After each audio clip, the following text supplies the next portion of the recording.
Hi, my name is Corporal William Kerr. I'm here in Sudbury with my girlfriend and daughters, Zoe and Abigail, on a Wednesday afternoon. While it's raining, we are stuck inside playing with Barbies and every other thing under the world. I leave for Afghanistan on Friday. If there's a convoy of food or ammunition or whatever going out to a certain base or a certain place, we are usually the lead and rear vehicles in these convoys, and we are the gunpowder. We are the fighting unit aspect of the convoy. We protect the convoy. So if the convoy comes under contact or anything like that, we are the ones that stay and fight and protect the convoy to keep the convoy going to where it has to go. So essentially, you would be the first to defend a convoy, but you could also be the first to be shot at, being exposed there with the guns. Yes. It's challenging. It's scary. I mean, if you're not scared, you're stupid. So, I mean, you have to be aware. It's a crazy place right now. Your day comes, your number's up. It's there, whether you're here getting hit by a car or over there getting shot at or blown up.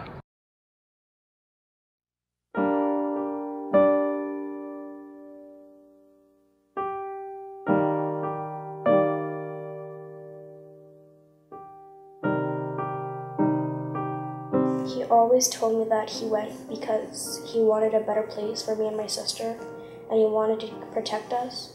He just didn't want to be an average person. He wanted to make a difference. Also, he told me because of 9/11, when he heard that happen, he always said, "I want to help."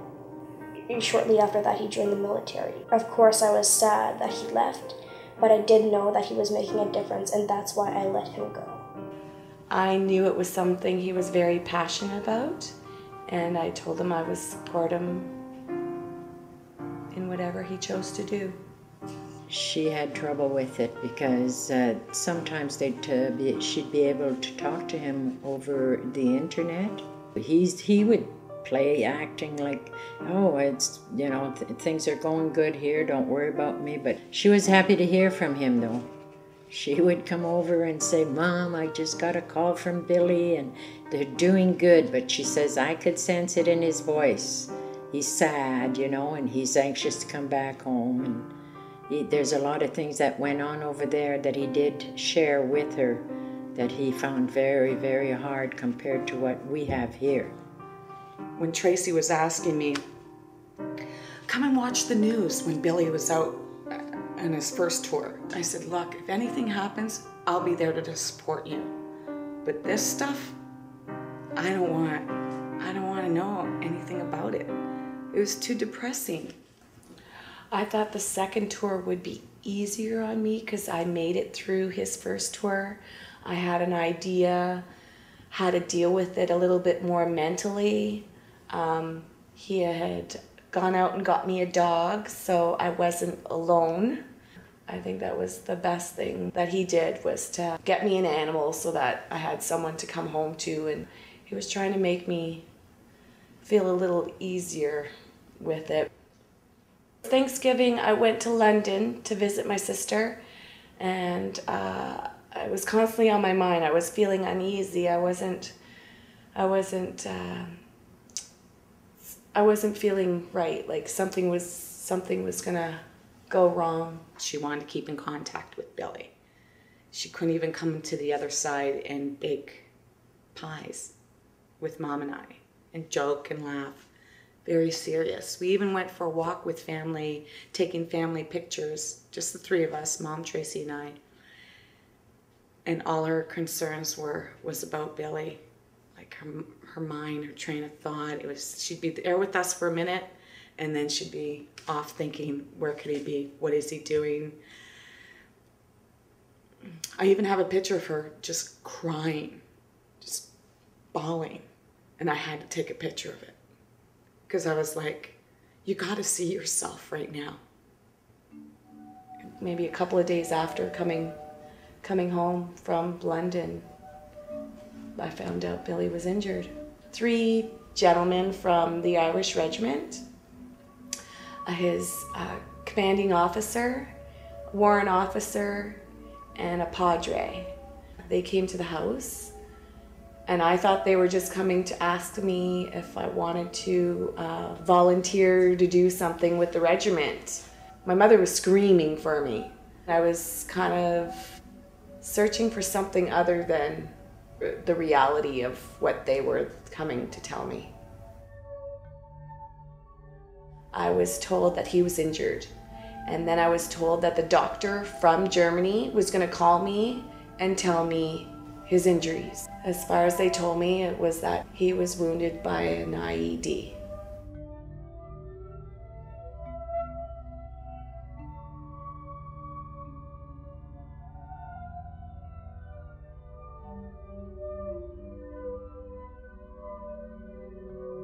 My mom had came to school to pick us up when she found out, and I wasn't sad. I was more angry because his second tour, I was older and I didn't want him to go because I've heard of all the soldiers that passed away in battle, and I didn't want that to happen to him. And I told him, "Daddy, don't go. I don't want you to get hurt." I had to call his family in Thunder Bay and tell them. So I called his brother, Jim, and told him that he had to go tell his mother, because his mother didn't know that he was gone for the second tour, because she was handling it very bad through his first tour. So for her age, we thought it would be best not to share the information with her. So the family all got together and went over to her house to give her the news. The first thing that went through my mind was that, is he gonna be able to hug me again? And that's what I kept asking my mom. And she kept saying, of course, but in my mind it was like, I don't know if you can. So that's what really made me very sad, is that I didn't know if he was gonna be able to hug me ever again. I got the phone call at work, dropped to my knees, and I knew I had to be there for her. Came home and that was it. What do I gotta do? He was in Germany, so I couldn't go visit him. I just couldn't.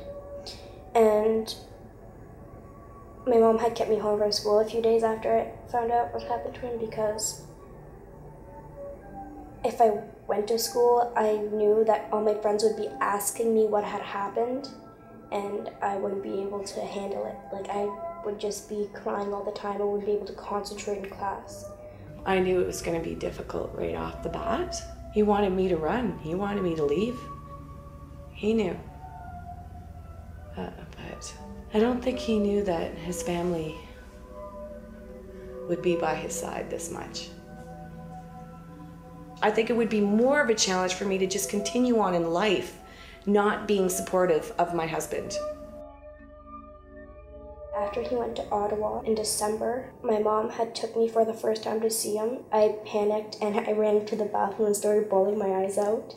I didn't want to see him because I knew that if I saw him, I was gonna break down, and I didn't want my dad to have to see me crying over him, because he always tells me, don't cry over me. I'm not something to cry about. And so he kept telling me that he didn't change it, that he was still my dad, so I could go see him. And so I went to go see him, and I hugged him and I wouldn't let him go until my arms hurt from hugging him so tight. Just made him feel like he was still the same man he was before. And she'd ask him questions about it, and made it very natural. She made him feel very comfortable. I think Abby has a lot of issues. And at first, she couldn't even go near him. That wasn't her dad. That was half of her dad that was gone.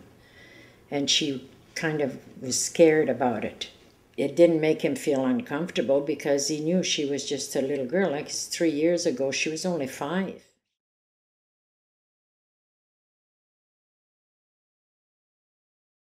Bone growth happens, from what I've been told, from traumatic amputations. And what happens is that your bone tends to start growing back, but it grows back like a cauliflower or like spears. It's just recently a bone pierced out of his leg because his bone was growing. So he had to go in for emergency surgery. We don't know if that's gonna reoccur because this is the second time he's gone in for surgery. Kind of brings his focus into, yes, I can, to, oh no, maybe I can't. She sees him 24/7 suffering. Like one time she told me, she says, Mom, he looks at the ceiling and he's got tears coming out of his eyes, you know. How can that not make you feel bad, you know? So when I hear that, and I love Billy, so I feel her pain, I'm feeling his pain too when she talks to me about it. He's cried a few times over pain, and so I know that he's hurting, like a lot, and that it's almost that he can't bear it. And he doesn't want to show me that it hurts, but I know that it hurts him. And that's what's been unbearable for me, is to watch my dad go through all that pain. He's pretty mentally strong. Like, he's strong. I see him in pain all the time, but I don't want to always bring it up, because the more you talk about pain, the more you're focusing on pain. So you're trying to distract it with other conversations or television. The TV's on all the time.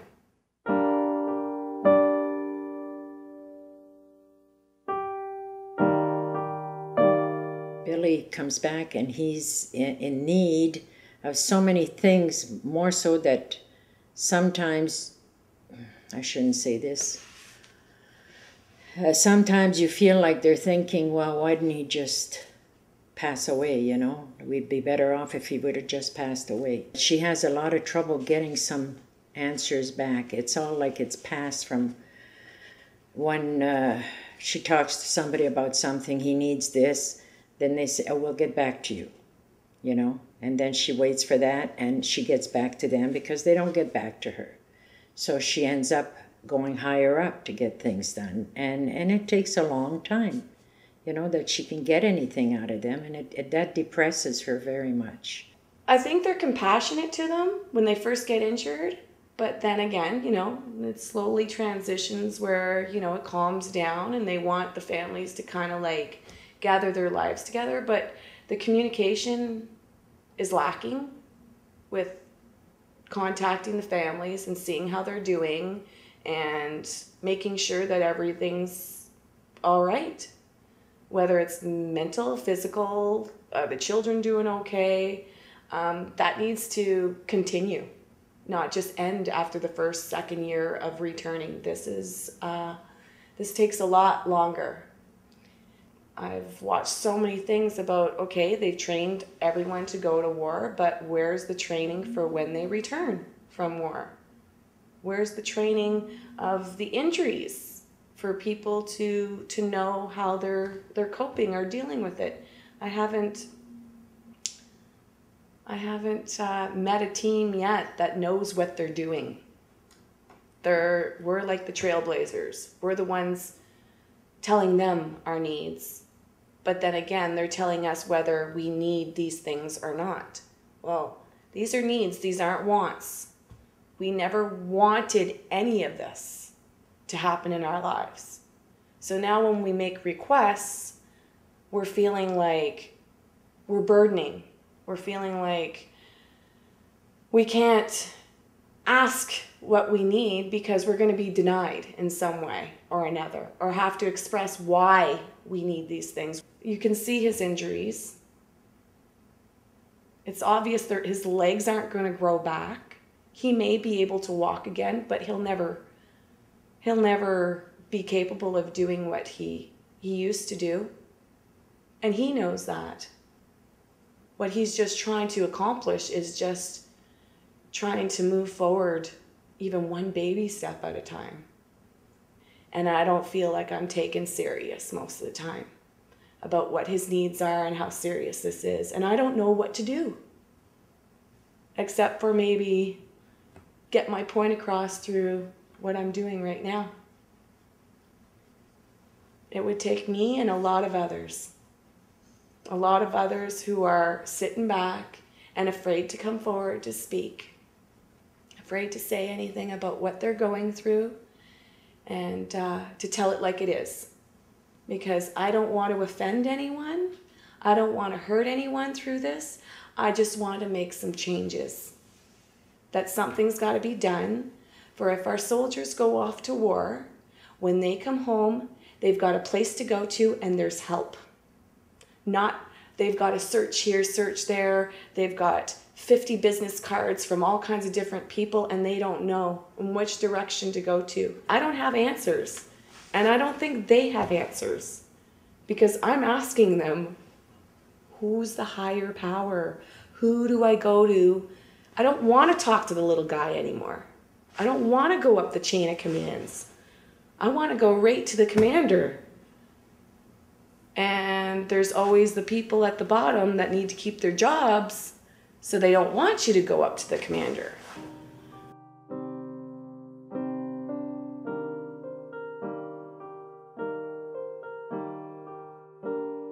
As far as what we came across was there's insurance policies. So when you're injured, let's say you were to lose a foot, you get a certain amount of dollars for your foot. If you lose an arm, you get a certain amount of money for your arm, your eyesight, your hearing. But they've got your limbs all priced out. But what happens is there's a maximum. So if you lose 2 limbs, you get a payout. If you lose all your limbs, your sight, your hearing, that's all you get. And it's just a slap in the face for these guys. Like, somebody else has lost less than him and got the same payout. It's not about the money. It's about what's really right and what's really wrong. They need to really look and say, why do you have a maximum payout? You know, we've invested money for our future, but if Billy's not getting assistance with his recovery the way he should, I don't see a future. I cut it off.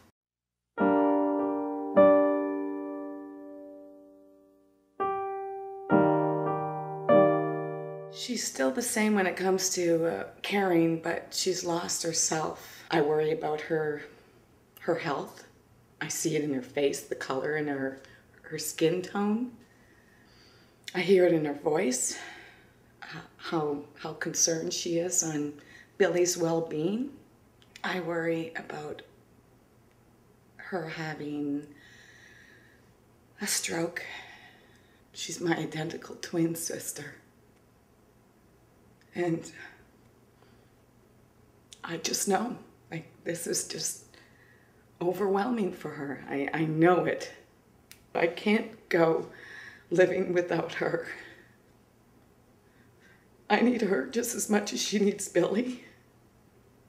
I've met a lot of people that have lost their family members. And I feel in a lot of ways guilty that I still have Billy.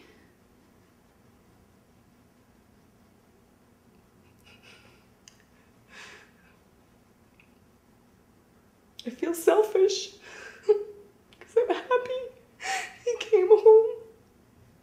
We can't do what we used to do.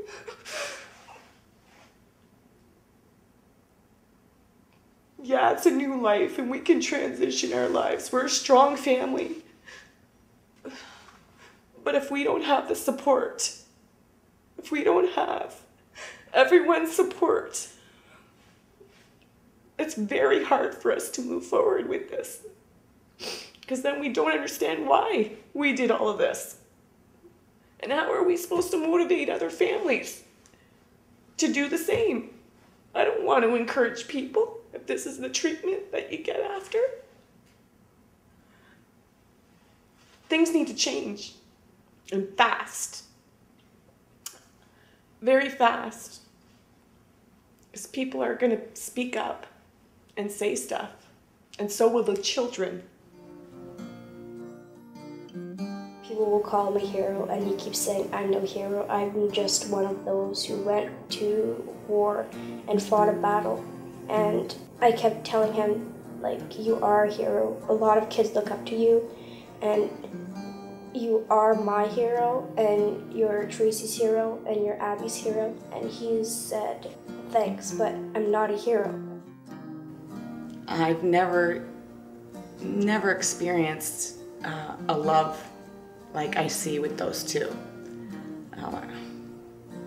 It's pretty amazing. Maybe that's why I come back. Just, wow, you know? Like, if anybody can experience true love, like witnessing true love like that, and genuine, now you have to see it. I guess you have to see it to believe it, you know?